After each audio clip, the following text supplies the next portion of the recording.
Varicose veins కి సరైన చికిత్స కోసం సంప్రదించండి ఎవిస్ హాస్పిటల్. నమస్కారం. మాఘపురాణం 12వ రోజు పారాయణలోకి వచ్చాం. ఈ రోజున మాఘశుద్ధ ద్వాదశి. ముందు రోజు ఏకాదశి నాడు ఉపవాసం ఉన్నవారు, ద్వాదశి నాడు ఎవరినైనా సద్బ్రాహ్మణుని పూజించి ఎవరికైనా పారణని ఇచ్చి, అంటే ఉపవాసం చేసిన వాళ్ళకి భోజనం పెట్టి తర్వాత మనం భోజనం చేస్తే మంచిది. లేదా ఏ దేవాలయంలో అయినా స్వయం పాకం ఇవ్వటం, బ్రాహ్మణులు ఎవరికైనా స్వయం పాకం ఇచ్చి కూడా ద్వాదశి పారణ చేస్తే విశేషమైన ఫలితం లభిస్తుంది. అవకాశాన్ని బట్టి చేయొచ్చు. లేదా దేవాలయ దర్శనం చేసి దేవాలయంలో ఉన్న అర్చకుడికి స్వయం పాక నిమిత్తంగా కొంత దక్షిణని ఇచ్చినా కూడా అది కూడా మంచి ఫలితాన్ని ఇస్తుంది. అవకాశాన్ని బట్టి చేయండి. అయితే మనము ఈ ముందు దాంట్లో 11వ రోజు పారాయణలో మార్కండేయ చరిత్ర చెప్పుకున్నాము. ఇప్పుడు వశిష్ఠ మహర్షి నుంచి అనేక పుణ్యపురుషుల చరిత్రలను, మాఘమాస స్నాన మాహాత్మ్యాన్ని విన్న దిలీప మహారాజు, మహర్షి మీ దయవలన తెలియని విషయాలు ఎన్నో తెలుసుకుని కృతార్థున్నయ్యాను. మాఘమాసంలో ఏ పుణ్యతీర్థాల్లో స్నానం చేస్తే ఎంత పుణ్యం లభిస్తుందో తెలియజేయమని ప్రార్థించారు. మాఘ స్నానం విశేషమైనది. దానివల్ల జరిగిన కొన్ని కథలు చెప్తూ ఎక్కడెక్కడ స్నానం చేస్తే ఏ ఫలితం వస్తుందో ప్రత్యేకంగా చెప్తున్నారు. ఓ దిలీప మహారాజా, మాఘమాసంలో నదీ స్నానం చేయటం మిక్కిలి పుణ్యదాయకం. మాఘమాసంలో ఏ నది నీరైనా కూడా గంగాజలం అంతటి పవిత్రతని కలిగి ఉంటుంది. సర్వ పాపాలు నశిస్తాయి. నది స్నానం చేస్తే ఎనలేని పుణ్యం కూడా కలుగుతుంది. ఇక గంగానది యొక్క విశిష్టతను గురించి తెలియని వాళ్ళు ఉండరు. గంగానది స్నానము ఆరోగ్యప్రదమైనది, మిక్కిలి పుణ్యదాయకమైనది, పాపములని హరింపజేస్తుంది. అత్యంత ప్రవాహ వేగం కలిగిన గంగానదిలో స్నానం చేయటం వలన ప్రజలకు పాప ప్రక్షాళన జరగగలదు. దేవతలు, మునీశ్వరులు, యోగీశ్వరులు, మహాతపశ్శాలులు అందరూ గంగానదీ తీరంనే తన ఆవాసాలని ఏర్పరచుకున్నారు. జీవనది అయిన గంగా అరణ్య మార్గం గుండా ప్రవహించి అనేక వనమూలికల్ని, వృక్ష సముదాయాలతో కలిసి ఉన్నటువంటి అరణ్యాలలోంచి మమేకమై ఆయుర్వేద జలంగా ప్రసిద్ధికెక్కింది. దీర్ఘరోగాలతో బాధపడుతున్న వారు సైతము గంగానదిలో స్నానం చేస్తే ఆరోగ్యవంతులవుతారు, పునీతులవుతారు కూడా. పరమేశ్వరుని జటాజూటం నుంచి జాలువారుతున్నటువంటి గంగానది మిక్కిలి పుణ్యమైన, పవిత్రమైన పుణ్యనదిగా దేవాది దేవతల అందరి చేత కొనియాడబడుతోంది. మాఘమాసంలో గంగానదిలో స్నానం చేస్తే విశేషమైన పుణ్యం లభిస్తుంది. అయితే ఈ సంవత్సరము గంగానదికి పుష్కరాలు వచ్చినాయండి. గంగా పుష్కరాలు మనం ఆది పుష్కరాలు, అంత్య పుష్కరాలు అని వెళ్తాం కదా, ఆది పుష్కరాలు అయిపోయినాయి. అయితే ప్రతిరోజు కూడా మధ్యాహ్న కాలంలో పుష్కరుడు నదిలో ఉంటాడట.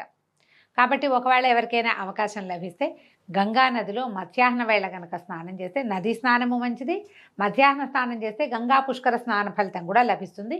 అవకాశం ఉన్న వాళ్ళు చేయొచ్చు. తర్వాత ఎవరైతే గంగానదిలో మాఘమాసంలో స్నానం చేస్తారో వారికి విశేషమైన పుణ్యఫలితం లభిస్తుంది. పాపాలన్నీ హరించి విష్ణు సాయుధ్యాన్ని పొందుతారు. బొందితో కైలాసానికి వెళ్ళి పరమేశ్వరుని వీక్షించగలిగే మహాత్మ్యము ఈ గంగానది స్నాన ఫలితమేనని చెప్తారు. ముక్తి కోరేవాళ్ళు మాఘమాసంలో గంగా స్నానం చేయండి. అసలు ఇది కాదండి, జీవితంలో ఒక్కసారైనా ప్రతి భారతీయుడు గంగా స్నానం చేసి తీరాలి, ఒక్కసారైనా కూడా. అయితే ప్రయాగ పుణ్యక్షేత్ర మహిమ వర్ణింపనలవి కానిది. ఇది గంగా, యమున, సరస్వతి నదుల త్రివేణి సంగమం. మాఘమాసమందు త్రివేణి సంగమంలో స్నానం చేసి మాఘమాస వ్రతాన్ని, పూజలు చేసి దాన ధర్మాది కార్యక్రమాలు చేసినచో నేరుగా విష్ణు సాయుధ్యాన్ని చేరతారు. అందులో సందేహం లేదు. ఈ ప్రదేశం గొప్ప విశేషతను సంతరించుకుని ఉన్నది. ఇక్కడ గంగ సముద్రంలో కలుస్తుంది. ఈ 7 జన్మాల పాపాలు కూడా పోతాయట. వేణిదానం అని ప్రత్యేకంగా చేస్తారటండి ఈ త్రివేణి సంగమంలో. వేణిదానం జుట్టు ఇస్తారనమాట. అక్కడైతే చాలా విశేషం అని చెప్తారు. ఒకవేళ అవకాశం ఉంటే అది కూడా చేసుకోవచ్చు. పైగా ఏంటంటే చుట్టుపక్కలన్నీ చాలా పవిత్రమైనటువంటి క్షేత్రాలు అవి ఉన్నాయి. అవన్నిటిని దర్శనం చేసుకుని త్రివేణి సంగమ స్నానం కూడా చేస్తే మంచిది. మాఘమాసంలో త్రివేణి సంగమం అత్యద్భుతంగా ఉంటుంది. గోదావరి దక్షిణ భారతదేశంలో ప్రసిద్ధి పొందిన నదీ పుణ్యక్షేత్రం. దీన్నే గౌతమి అని పేరు కూడా ఉంది. ఇది పడమట కనుమలకు దగ్గరలోనూ నాసికా త్రయంబకం అనే పుణ్యక్షేత్రం అందు పుడుతున్నది. గౌతమ మహర్షి తన గోహత్యా దోషాన్ని నివృత్తి చేసుకోవడం కోసం ఈశ్వరుని గురించి ఘోర తపస్సు చేశాడు. ఈశ్వరుడు మెచ్చుకొని గోహత్యా ప్రదేశము మీదుగా గోదావరిని అంటే గంగానదే ఇక్కడ వచ్చిందనమాట. ఇక్కడికి వచ్చి ఇట్లా గోదావరి పేరుని తెచ్చుకుంది. అంచేతే గౌతముని వల్ల వచ్చింది కాబట్టి దీనికి, ఈ నదికి గౌతమి అనే పేరు కూడా వచ్చింది. ఎన్నో ఉపనదులు ఇందులో కలుస్తాయి. పరమ పవిత్రము, పుణ్యప్రదము, సర్వపాపాలని హరింపజేసేటువంటి ఈ గంగానది, గోదావరి నదిలో స్నానం చేస్తే ఇహపర సౌఖ్యాలు లభిస్తాయని చెప్తారు. సకల రోగాలు హరిస్తాయట. ప్రతి సంవత్సరము వచ్చేటువంటి వరద గోదావరిలోనూ మాఘమాసంలోనూ ఈ నదిలో స్నానం చేస్తే ఆరోగ్య ఐశ్వర్యాలు వస్తాయి. వరద వచ్చినప్పుడు స్నానం చేయాలటండి, అప్పుడు ప్రమాదం కదా, కానీ చెప్తున్నారు. ఏనా అవకాశం ఉంటే చేస్తారేమో. ఎర్రటి నీళ్ళు అవి వస్తాయట గోదావరిలోకి. చుట్టుపక్కల ఉన్న క్షేత్రాలు అసలు గోదావరి నది పరివాహక ప్రాంతంలో ఉన్నటువంటి దేవాలయాలు, క్షేత్రాలు లెక్కకి మించి ఉన్నాయి. వాట్లలో కొన్నిటినైనా మనం దర్శనం చేయగలుగుతాం నదీ స్నాన నిమిత్తంగా వెళ్తే. ఇక్కడ ప్రభాస క్షేత్రం అని ఒక ప్రత్యేక క్షేత్రం చెప్పబడింది. దీంట్లో కనుక స్నానం చేస్తే బ్రహ్మహత్యా పాతకాలు కూడా పోతాయని ప్రతీతి. దీనికి నిదర్శనంగా ఒక వృత్తాంతాన్ని చెప్తున్నారు. ఆదిదేవుడైన శంకరునికి మరియు విష్ణువు యొక్క నాభికమలమునందు ఉద్భవించిన సృష్టికర్త అయిన బ్రహ్మకును 5 తలలుండేవి.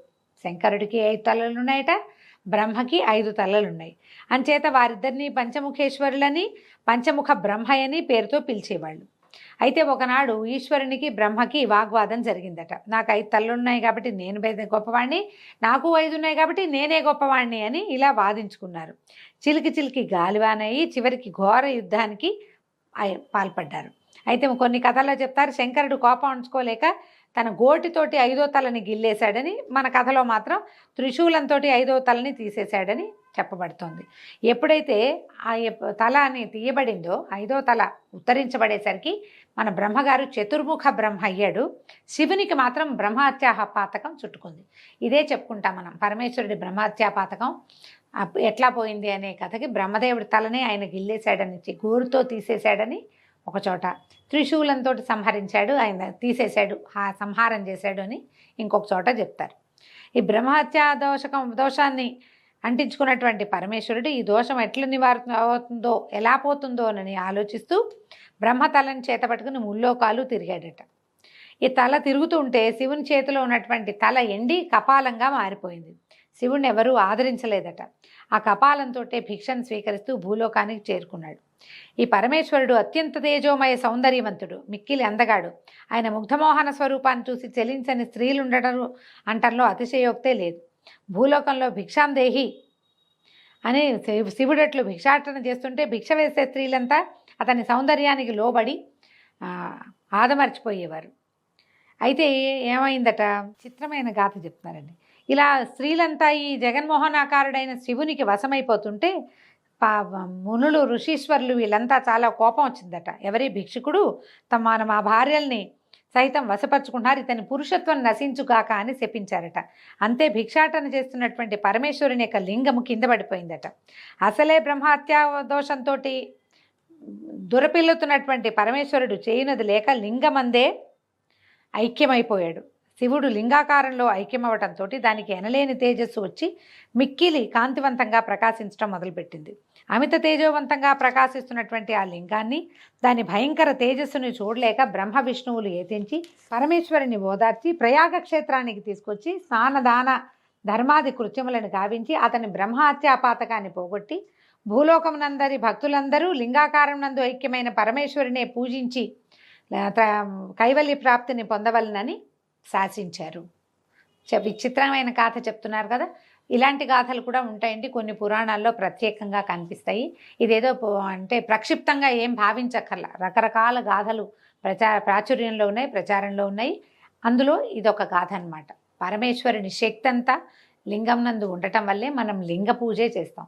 దీనికి మనం అమెండ్మెంట్గా ఏం చెప్పుకుంటాము, భృగు మహర్షి శాపం ఉంది, కేవలం లింగానికే నీకు పూజ జరుగుతుందని పరమేశ్వరుని శపించిన గాథ ఒకటి చెప్పుకుంటాం.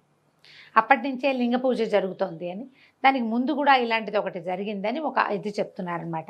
శివుడంతటి వాడే తన బ్రహ్మహత్యాపాతకాన్ని బాపుకొనుటకు ప్రయాగ క్షేత్రమందు స్నానమాడి పూజా పునస్కారాలు దాన ధర్మాది కృత్యములు నిర్వహించాడు కాబట్టి ప్రయాగ అత్యంత పుణ్యప్రదమైనది.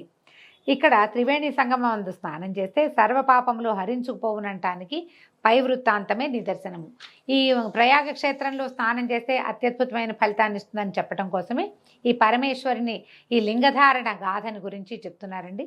దీంతో 12వ రోజు పారాయణ పూర్తయింది. రేపు ఉదయం మళ్ళీ 13వ రోజు పారాయణలో కలుసుకుందాం. నమస్కారం.